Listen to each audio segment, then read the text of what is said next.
El papel estaba sobre la mesa, doblado 2 veces, con el sello del juzgado en la esquina. Remedios Castillo lo miró un momento largo, como si mirarlo fuera a cambiar lo que decía. No cambió. Decía lo mismo que el licenciado le había leído 3 días antes, que el rancho La Loma era ahora propiedad de don Fulgencio Esparra, que ella tenía 15 días para desocupar, que la deuda de su marido, Cándido, la deuda que ella nunca supo que existía, había sido saldada con la tierra, con su tierra, con la tierra que ella había trabajado 20 años. Remedios tenía 43 años y en un mes había perdido todo. Primero a Cándido, un infarto, dijeron, rápido, sin aviso, luego el rancho, y ahora estaba parada en la cocina de la casa que ya no era suya, con ese papel en la mano, con sus 2 hijos mirándola desde la puerta, Martina de 16 y el Tadeo de 12, con esas caras que los hijos ponen cuando la mamá les dice que todo va a estar bien.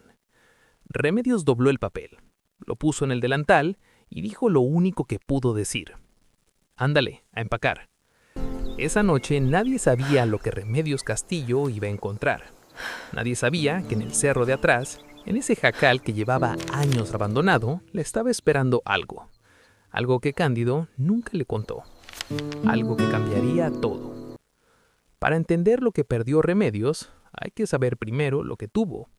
Hay que ir atrás, hasta un rancho pequeño en las afueras de Sayula, Jalisco, donde los inviernos huelen a leña y los veranos a tierra mojada, donde los amaneceres son anaranjados y los atardeceres son rojos. Remedios Arias nació ahí hace 43 años, la mayor de 3 hermanos, hija de don Nacho Arias, que trabajó toda su vida la misma parcela, y de doña Rufina, que hizo de esa parcela un hogar. Remedios creció entre milpa y fogón. Aprendió a moler antes de aprender a leer. Y aprendió a leer porque doña Rufina insistió. Porque doña Rufina decía que la mujer que no sabe leer depende de quien sí sabe, y que depender es peligroso. Remedios leyó todo lo que pudo, y luego se casó con Cándido Castillo, a los 23 años, en la capilla del pueblo, con mole y música de viento. Cándido era buen hombre, trabajador, callado, de esos que no prometen mucho pero cumplen lo que prometen.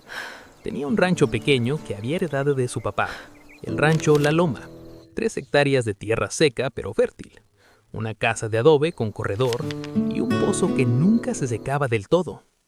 Remedios llegó a ese rancho como se llega a casa, como si siempre hubiera sido suya. En 20 años lo trabajó con las manos. Puso el huerto, mejoró el corral, amplió la cocina, crió 2 hijos, enterró 2 abortos. Llamó a Cándido con esa forma callada que tienen las mujeres de campo, sin decirlo todos los días, pero sin dejar de hacerlo nunca. Lo que Remedios no sabía era que Cándido cargaba algo, una deuda vieja, de antes de que se casaran, una deuda con don Fulgencio Esparra, el hombre más rico del municipio, que fue creciendo con los años, con los intereses, con los malos acuerdos que Cándido firmó sin decirle nada a Remedios. Por orgullo, por miedo, por esa costumbre de los hombres de cargar solos lo que deberían cargar con su mujer. Cándido murió sin decírselo. Se fue un martes de octubre con el secreto adentro. Y Remedios se enteró 3 días después del entierro, cuando el licenciado de don Fulgencio llegó al rancho, con los papeles. 15 días. Eso fue lo que don Fulgencio le dio. Remedios fue a hablarle. Fue sola al rancho grande de Esparra, con la cabeza en alto y las manos apretadas. Don Fulgencio, ese rancho es el de mis hijos. Yo lo trabajé 20 años. El hombre la miró desde su silla de cuero, gordo, tranquilo, con esa tranquilidad de quien tiene todo. Lo siento, Remedios, pero la deuda de tu marido está documentada. El rancho fue la garantía, así quedó firmado. Démosle tiempo, yo puedo pagar. ¿Con qué? Silencio, dijo don Fulgencio algo encima de su hombro. El plazo se cumplió hace 6 meses. Yo esperé por respeto al difunto, pero ya no puedo esperar más. Remedios lo miró. Usted sabía que Cándido estaba enfermo. Todos nos morimos, Remedios. Usted sabía que no iba a poder pagar. Don Fulgencio se paró.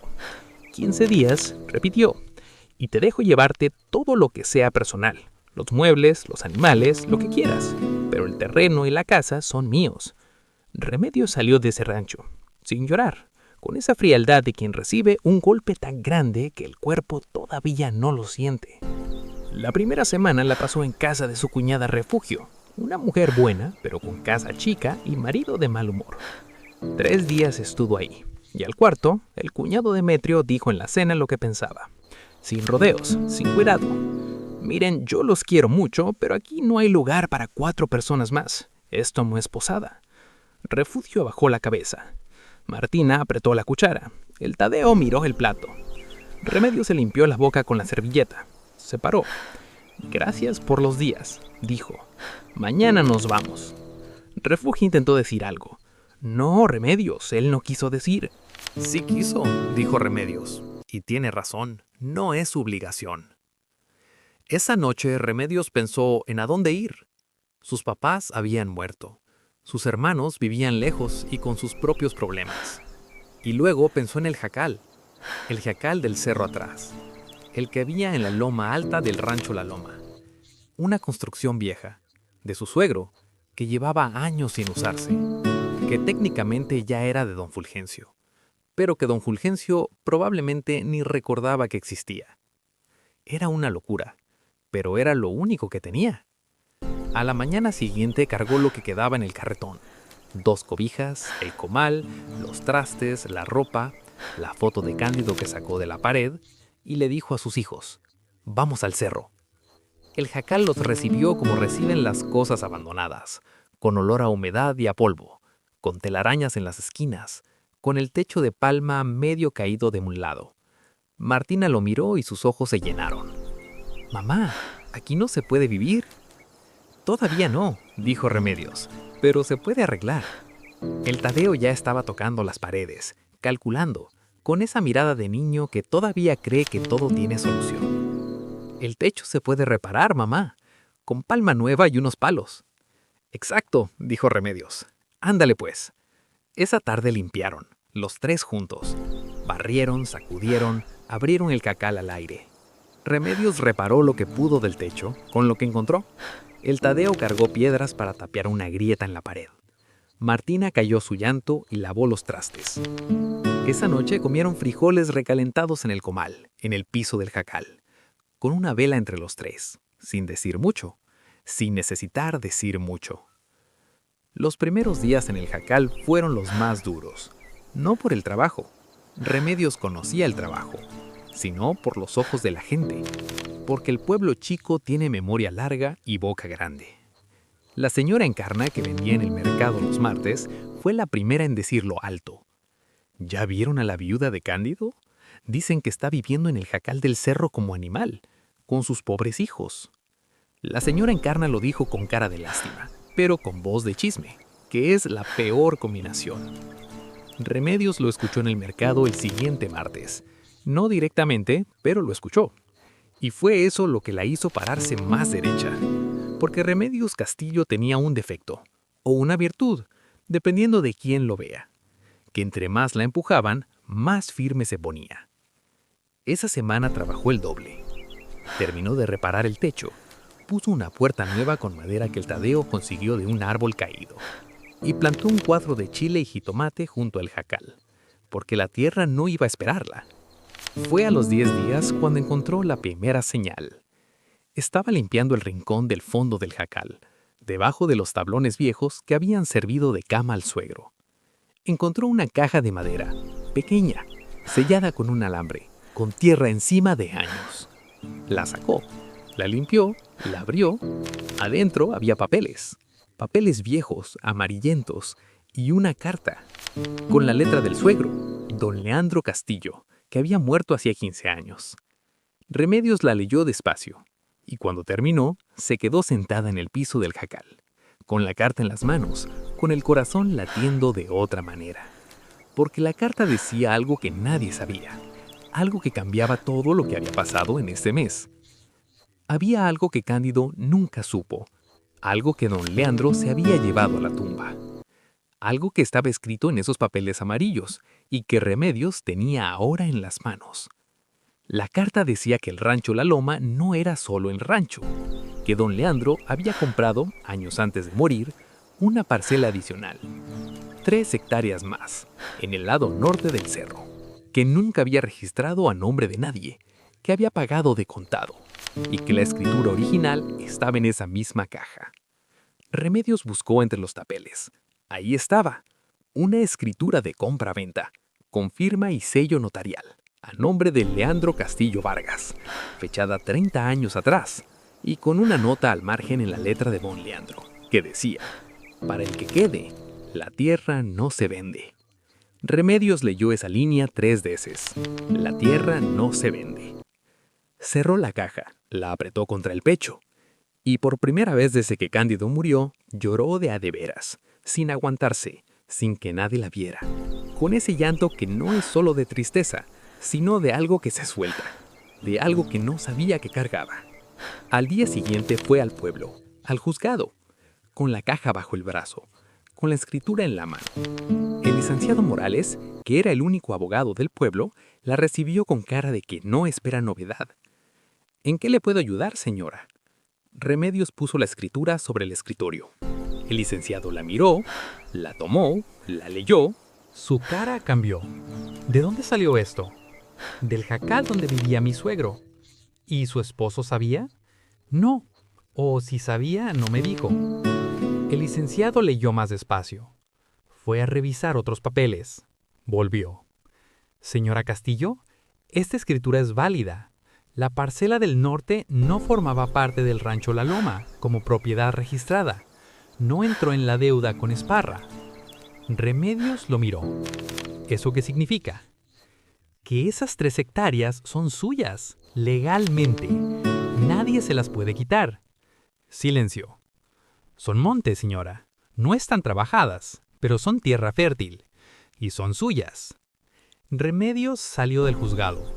Se paró en la calle, con el sol de mediodía en la cara, y pensó en don Leandro, en ese hombre que nunca conoció bien, que murió cuando sus hijos eran chicos, que había comprado esa tierra en silencio, que la había guardado, como quien guarda algo para cuando haga falta. La tierra no se vende. Esa tarde, Remedios subió al norte del cerro, con el Tadeo, a ver lo que era suyo. Era monte, hierba alta, algunos mezquites, piedras, pero tierra buena. Se notaba en el color, en el olor, en cómo cedía bajo el pie. El Tadeo caminó entre la hierba, con esa energía de los 12 años que no conoce el cansancio. Mamá, aquí se puede sembrar. Lo sé. ¿Y animales? También. El muchacho se paró en el centro de la parcela. Miró alrededor. ¿Cuánto tiempo para que sea rancho de verdad? Remedios lo miró, con esa mezcla de amor y dolor que solo las madres conocen. Tiempo, dijo, pero tiempo tenemos. Pero antes de que nada de eso fuera posible, había que enfrentar a don Fulgencio. Remedios sabía que cuando se enterara no iba a quedarse callado. Y tenía razón. 3 días después de que el licenciado Morales registró los documentos, llegó al jacal un hombre, no don Fulgencio, su hijo mayor, Abundio. Un muchacho de 30 años con cara de quien nunca trabajó la tierra, pero sí heredó el modo de mirar por encima del hombro. Señora Castillo, mi padre quiere hablar con usted. Dígale que yo también quiero hablar con él. Que venga. Abundio parpadeó. No esperaba eso. Mi padre no viene a... Si quiere hablar, que venga, repitió Remedios. Aquí estoy. Abundio se fue.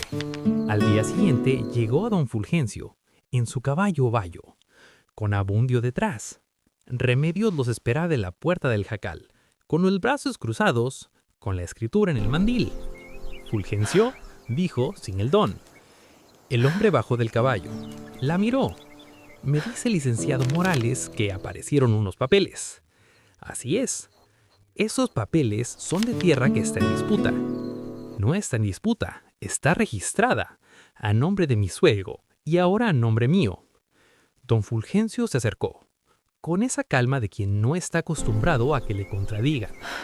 Remedios, seamos razonables.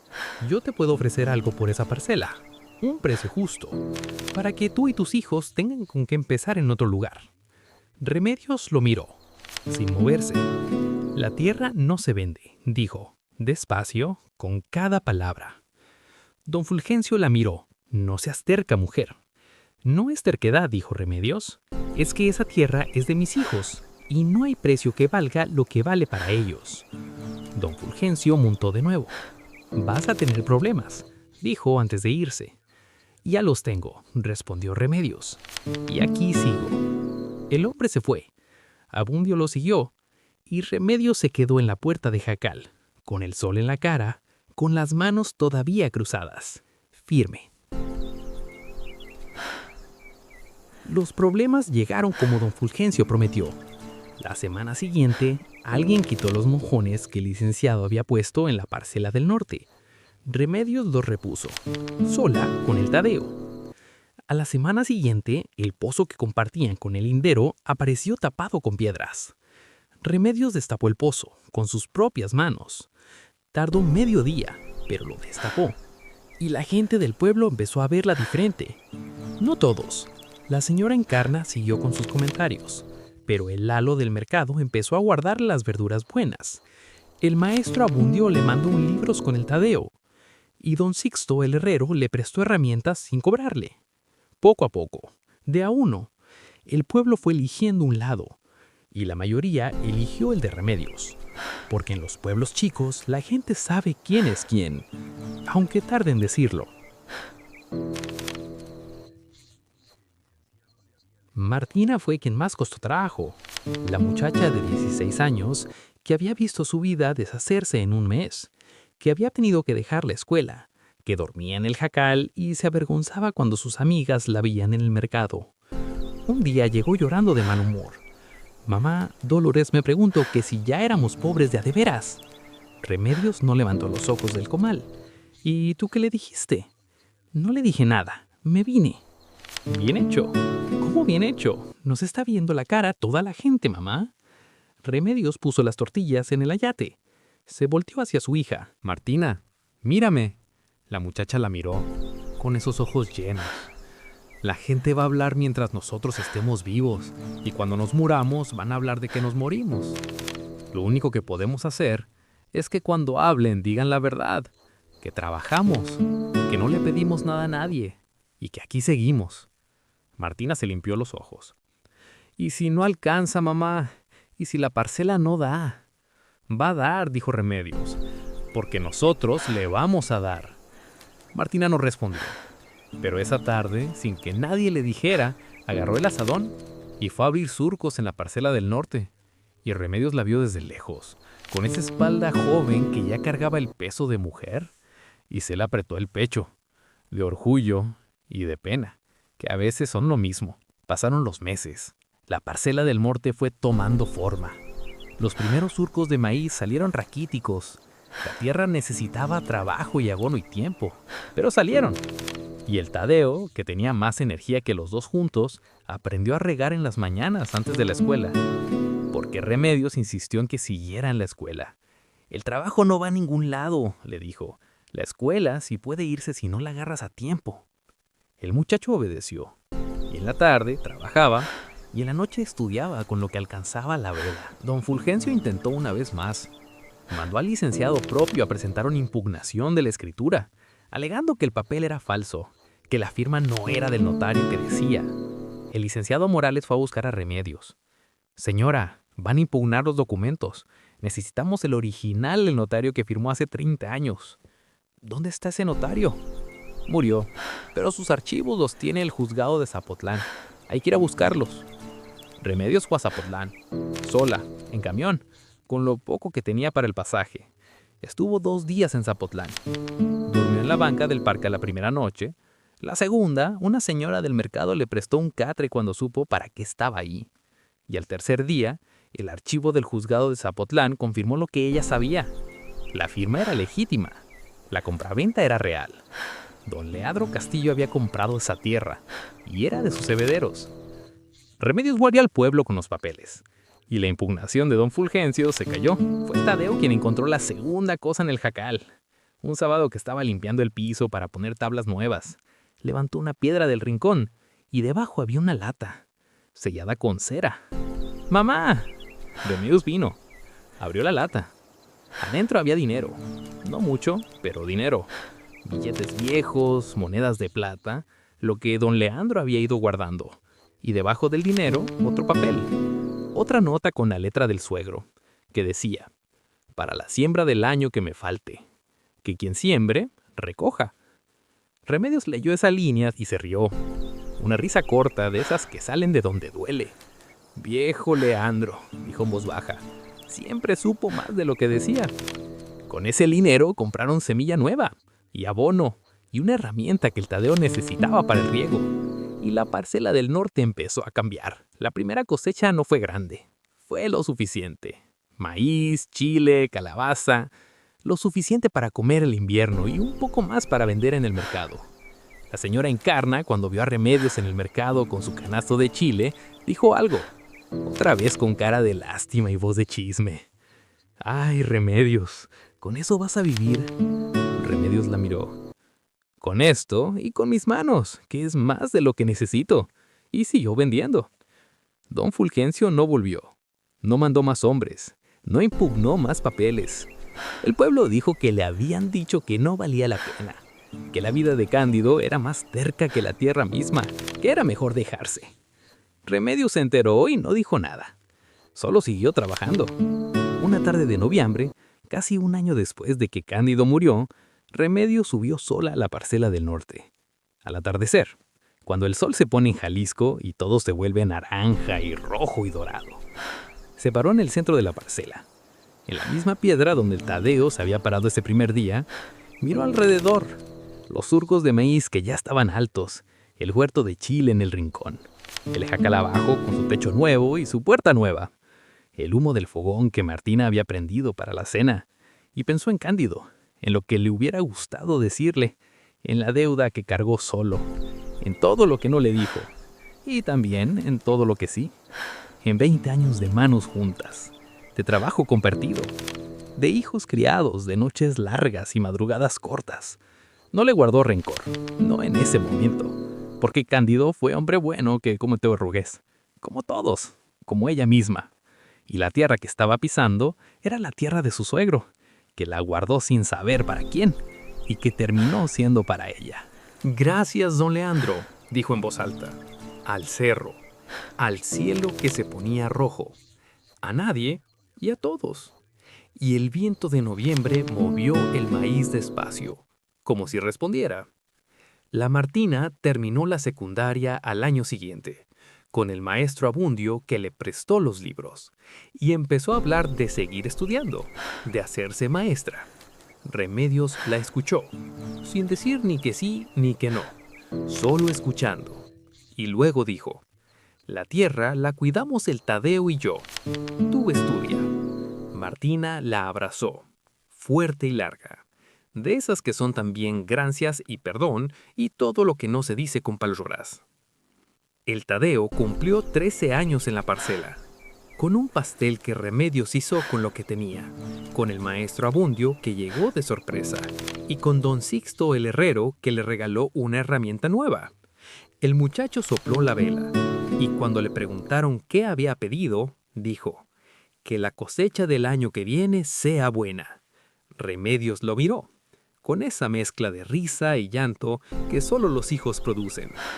Eres igualito a tu abuelo, dijo. ¿A cuál? Al que nunca conociste. Y el Tadeo sonrió sin entender del todo, pero sintiéndolo. La última vez que Remedios entró al jacal a dormir fue en primavera, porque en primavera, con la primera cosecha vendida y el dinero junto, empezaron a construir, poco a poco, adobe por adobe, con el Tadeo y el maestro Abundio y don Sixto y 2 vecinos que se ofrecieron sin que nadie pidiera. Levantaron una casa, chica, sin corredor todavía, sin muchas ventanas, pero de paredes firmes y techo que no dejaba pasar la lluvia, y con un fogón en el centro que Remedios prendió el primer día con la misma vela con que habían comido en el piso del jacal la primera noche. Martina y el Tadeo la vieron prender el fuego, sin decir nada, sin necesitar decir nada. El fogón crepitó, y la casa se llenó de ese olor, a leña y a tierra y a algo nuevo, a algo que empezaba. no donde se había quedado, sino más adelante de donde nadie hubiera apostado. Dicen en el rancho que la tierra guarda lo que uno le da, que lo guarda en silencio, a veces por años, a veces por décadas, y que cuando uno más lo necesita, ahí está, bajo una piedra, en el fondo de una lata, en la letra torcida de un viejo que ya lo está.